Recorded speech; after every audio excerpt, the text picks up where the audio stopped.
We have different rules for effective brainstorming. One, to defer judgment. So avoid critiquing ideas during the session. Two is encourage wild ideas. Promote unconventional thinking to explore creative solutions. And three is build on ideas, encourage collaboration by expanding on each other's suggestions. It also necessary to set a time limit, that is to maintain momentum and energy. Okay? Example, kung yung sa smartphone design, no?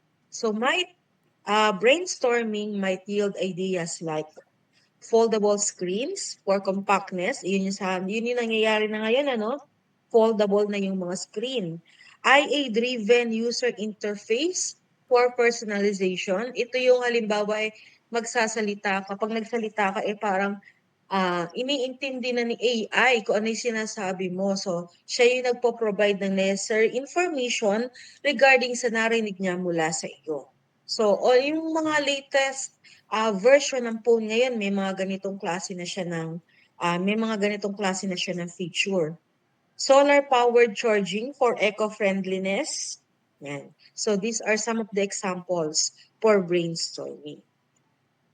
Another is the morphological analysis. So morphological analysis breaks down a product into key attributes and explores variations combining these variations into new concepts. So what are the steps in morphological analysis? First is to identify the key attributes of the product. Another is to brainstorm multiple options for each attribute and to combine different options to create unique concept. So example natin, yung sa halimbawa yung sa water bottle. Okay? Yung water bottle natin kanina. Ano yung mga attributes na pwede nating ma-identify for the reusable water bottle? So pwedeng ang maging attributes natin is the material, the cup type, and the insulation. Pwede yung tatlo na yon. Sa bawat attributes na yon, sabi dito, to brainstorm multiple options for each attribute. So una, you identify the attribute of the product. So dun sa reusable water bottle, we were able to identify 3 attributes: the material, the cup type, and then the insulation. After daw nating ma-identify yung attribute, brainstorm multiple options for each attribute. Halimbawa, so doon na papasok yung mga variations. Example, for material. Ano yung mga material na pwede nating makita for reusable water bottle? So, pwedeng plastic yung material, pwedeng stainless steel, or pwede rin siyang glass. Okay? Now, that is one attribute pa lang. How about the cup type attribute?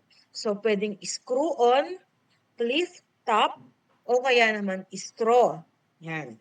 So, how about insulation? Insulation is another attribute, no?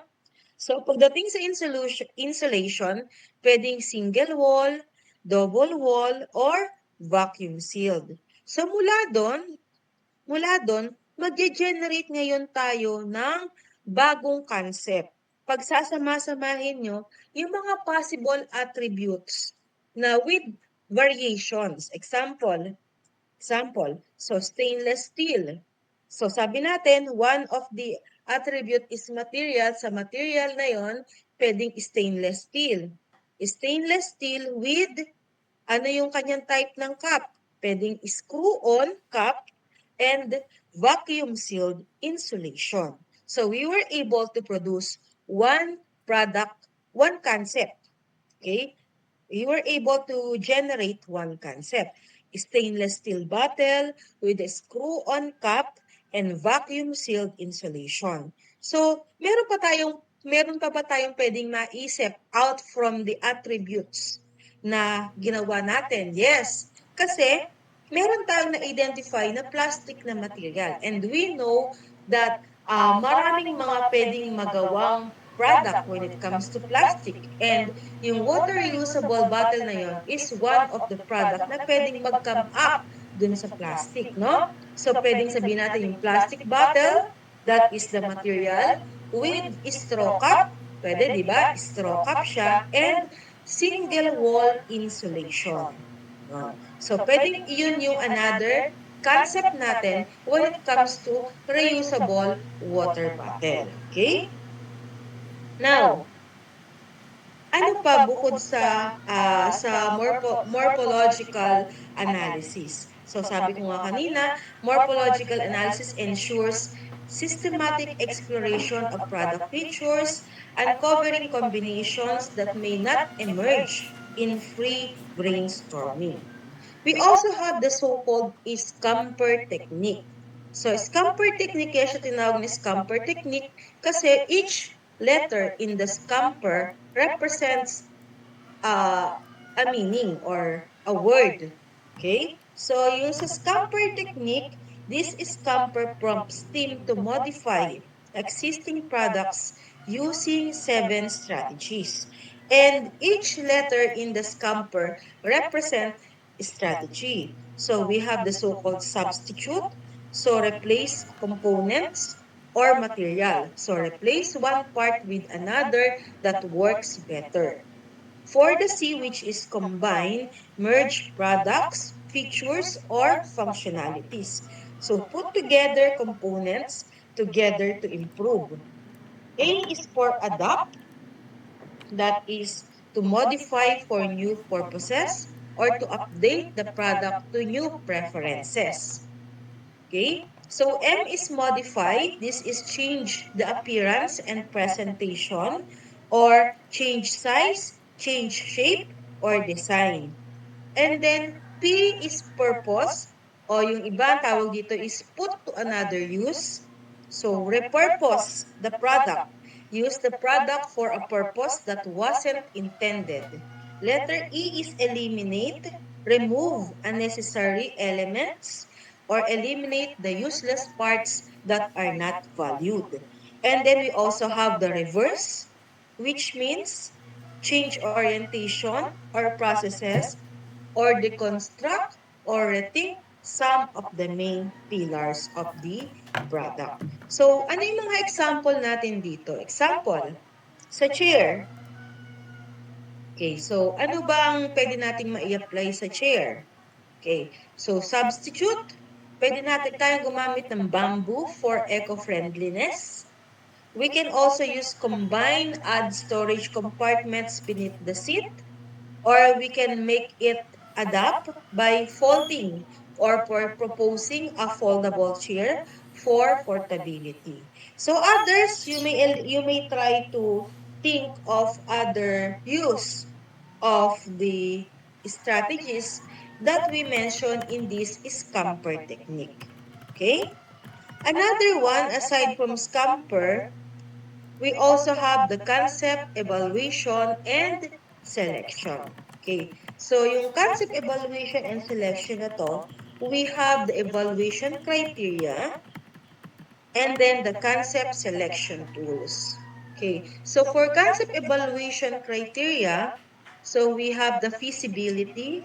So can the concept be implemented with current resources and technology? Is it feasible to include, or is it feasible to produce the product? Customer alignment. Does the concept address key customer needs? Yan. Market differentiation. Does it offer unique value compared to competitors? And scalability. Can it be produced efficiently at scale?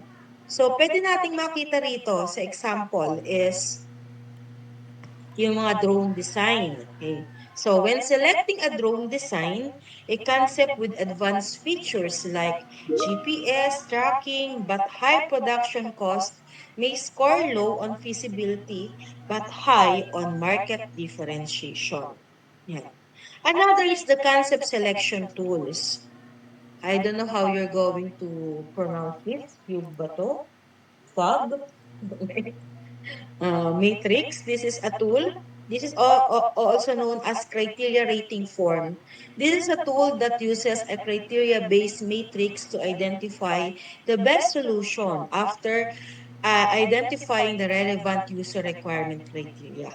So it involves comparing each solution against a standard set of specified evaluation criteria to find the best possible solution against viable alternatives. So what makes this method different from the others is that it doesn't just look for the most popular or highest rated solution against the various winning strategies.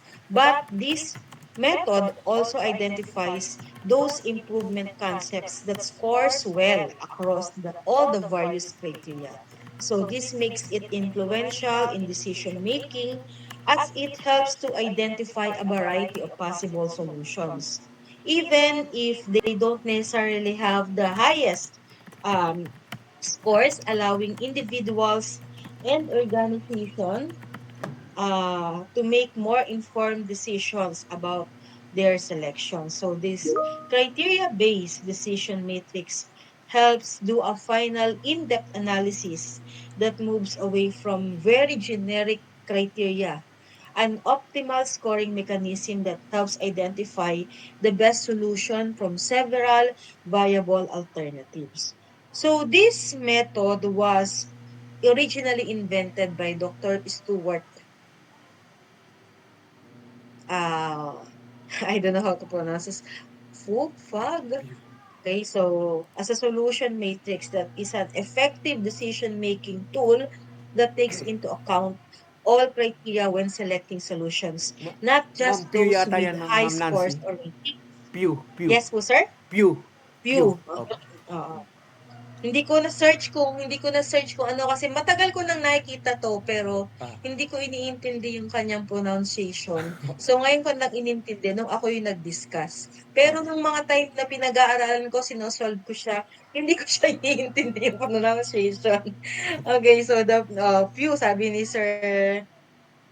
Sir Charlton, no? So this daw ay ang tawag daw dito ay Pew. Pero this is invented by Dr. Stuart Pew. So how are we going to use or how are we going to construct this Pew matrix? Ayan. So katulad nung mga unang ng House of Quality Matrix, meron din siyang mga ideas or solutions. Notice na meron tayong weight dito. Kasi sabi nga kanina, dali lang po. Sabi nga kanina, 'di ba? Yung yung yung mga nandito, so saglit lang mag-mute lang muna. Okay. So hindi lang basta-basta weight, hindi lang basta highest score kino-consider niya. Kino-consider din niya yung other factor. Okay? Now, so try natin 'to. How are we going to construct this? So una is to develop a comprehensive list of criteria. Kung napansin niyo, meron dito sa gilid, no? Ito yung mga criteria niya. This one. Ito ay mga solution niya. These are the solutions. Ideas. And then ito ay criteria. Okay? Dali lang po.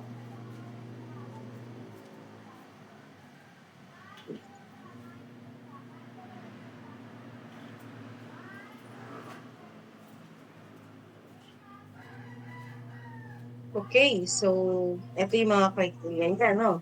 So, paano kayo paano kayo magde-develop ng comprehensive list of criteria? So, before you begin constructing the few matrix, it is important to develop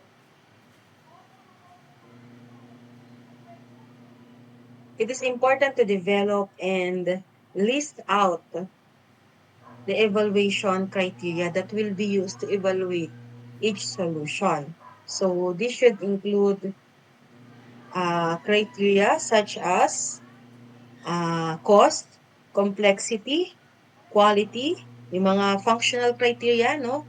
So ito yun yung dapat na ma-include dun sa kanyang criteria. And yung mga non-functional criteria naman katulad ng scalability, maintainability, and usability, this should also be included as your criteria, as well as various customer experience requirements kung kinakailangan. So during the during the process of developing a comprehensive list of criteria, you will also want to consider the relative importance of each criteria. So magkakaroon kayo ng weight. Ito yung weight. So alin ba rito? Example dito sa example na to, no? Ang nakalagay sa kanya, ang may weight ay yung can be implemented quickly, cost less than the budget, and no regulatory risk. Ito yung may mga weight. Yun yung una, no? Okay. Yun yung mga tingin niya ay yun pa yung mga less. Oo. Meron pa. Okay, yun yung may mga weight na tinitingnan sa kanya. Okay, so by weighting each solution through a team-based process, you can find which criteria are of more or less importance and avoid having too many criteria. So kayo na mismo, comprehensive ka, di ba? So ibig sabihin, yung list nyo, yung mga criteria nyo, should not be repetitive. Walang nagre-repeat. Kumbaga, kung yung criteria to is somewhat related to the criteria, to the first criteria, so therefore, you can remove the second criteria na. After nyo ma-identify yung lahat ng criteria, yung nasa taas naman, you're going to identify and list all the alternative solutions. Once you have developed a comprehensive list of the evaluation criteria, identify the potential solutions that could meet those criteria. So make sure to include all feasible alternatives, including existing products, service, or custom-built one. So in order for the few to be effective. After that, okay, after mong malis and ma-identify lahat ng solution, you need to rank each solution in each criterion. So irarank mo. Okay? So once you have identified the list, next step is to identify a standard solution and rank each solution on each criterion against the standard solution, assigning it a score ranging from -1, which appears worse, 0 equal importance, or +1 appears superior than the standard solution. This is a very simple criteria scoring approach, but this weighing system helps you to compare and contrast the different alternatives to identify the best one for your needs. Kung titingnan natin, meron tayo ritong nakalagay na plus and then minus. Yung plus, it means +1. Minus is -1. Ang zero natin is of equal importance to the standard. If you have noticed, we also have S here, meaning it is the standard. Can be quickly improved under the solutions. C is already a standard and also standard for the solution D. Ayan. So, walang score tayong ibibigay when it is a standard. Okay? Now, after that, after after we list alternative solutions, we rank each solution. Naglagay tayo ng +1 which appears superior, and then yung -1 is appears worse. 0 is equal importance, no? So we're going to calculate the total score for each option. So dito may nakalagay dito, weighted sum of positives. So +1 times 1, that will be 1. +1, which is also 1. So we have 2. Okay? We have 2 here. And then ito, won't impact the customer. That is positive, but the weight is 2. So that will be 2. That's why we have 4. 4. Number of sames. Okay? Number of sames or standard. Okay? So wala tayong nailagay dito. Okay? But we have the weighted sum of negatives, yung nailagay natin dito, -1. Okay? So that will be multiplied by 5. And then we also have here 1. Okay? 1 here. So that's why it's -1 here. So that's why we have -6. Okay? So we have sinks dito. Dito sa second, we have sinks because of the standard of the S, because of the presence of the S, which stands for the standard. Okay? And yung computation naman nung solution B, because solution C is also on the standard. Okay. So after that, we select the preferred solution. So, after nating ma-rank each option on every criterion, and then nagkaroon na rin ng weighted scoring for the particular solution, and nakapag-record na rin ng total score. So, yung total score na yun, i-compare natin sa all solutions and decide which is most suited for the organization. So, after comparing all the solutions and their respective score, select the one with the highest score as your preferred solution. This should be your final decision regarding which option to implement in order to achieve success. However, so consider all the various alternatives at this stage, as the few analysis can help combine potential solutions. Now, how are we going to interpret the result of this view selection, of this view matrix na to? So, understanding the result of this decision-making tool and the decision matrix can be incredibly useful when deciding between different solutions. So you can use this matrix to identify which option offers the best value by taking into account multiple criteria and weighing them to reach an overall score. So focusing on the matrix weighting and assigning values to each variation makes it easier to determine which solution meets your needs most effectively. So if it then becomes it becomes far simpler to choose the right option with confidence, knowing that you have considered all aspects thoroughly through unbiased analysis. So, yun yung mga benefits or yun yung way kung paano nyo i-interpret ang view matrix. Okay? So, what is sorry. So, what are the benefits of using this view matrix? So, this provides organization with an easy and efficient way. Okay, easy and efficient way to evaluate each option and its potential effects by systematic comparison. Okay, so benefits of this process include improved decision-making ability, prioritization of possibilities according to which best fits their individual needs, and quality on trade-offs between criteria. So a well-executed view matrix assessment should consider both qualitative and quantitative factors, leading to shortlists that identify the most beneficial solution amongst a range of possibilities. With the right approach and implementation, this matrix can be used to make informed decisions that result in effective outcomes that bring higher returns in investment. Okay? So, siguro sa mga later, pagka gagawa tayo ng film matrix, so pwede natin gamitin yung sa reusable water bottle. Okay? So, another is the feasibility impact matrix. Okay, so this is another concept selection tool. The feasibility impact matrix or yung ibang tawag dito is impact feasibility matrix. So this is a 2x2 matrix used to evaluate the potential impact and feasibility of a project or decision. It helps to quickly identify the most promising options and prioritize them.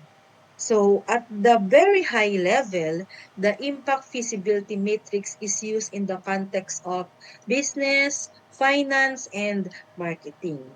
So this one is an example of an impact feasibility matrix.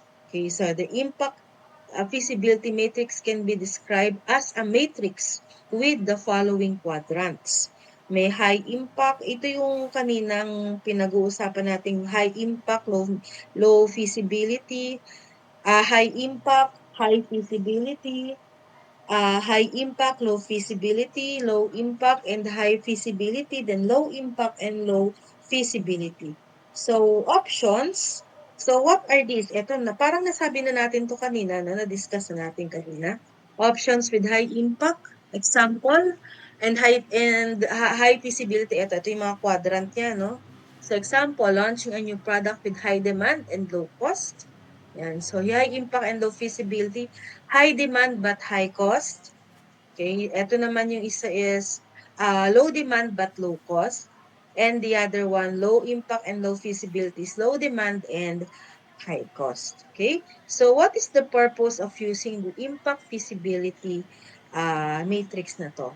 The impact feasibility matrix is a 2 by 2 matrix used to evaluate the potential impact and feasibility of a project or decision. It helps to quickly identify the most promising options and prioritize them. The matrix is divided into 4 quadrants, each representing a different combinations of impact and feasibility. So the top left, high impact and high feasibility. Then the bottom right is the quadrant that represents low impact and low feasibility.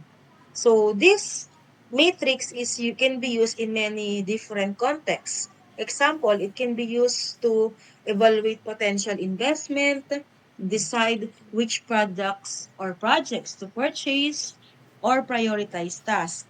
It can also be used to compare different options and determine which one is the most promising. So to use the impact feasibility matrix, you may simply plot each option on the matrix, and the options with the highest impact and feasibility should be prioritized. Okay, so while those of the lowest impact and feasibility should be avoided. So this can help to quickly identify the most promising options and prioritize them. Okay? So, another is, so tapos na pala ako dun sa concept generation and selection. So, ito yung mga tool, no? So, impact feasibility matrix, saka yung few matrix natin tinatawag. Okay? So, that is for concept evaluation and selection. So, tingin ko pa. Okay? So, meron pa akong isa.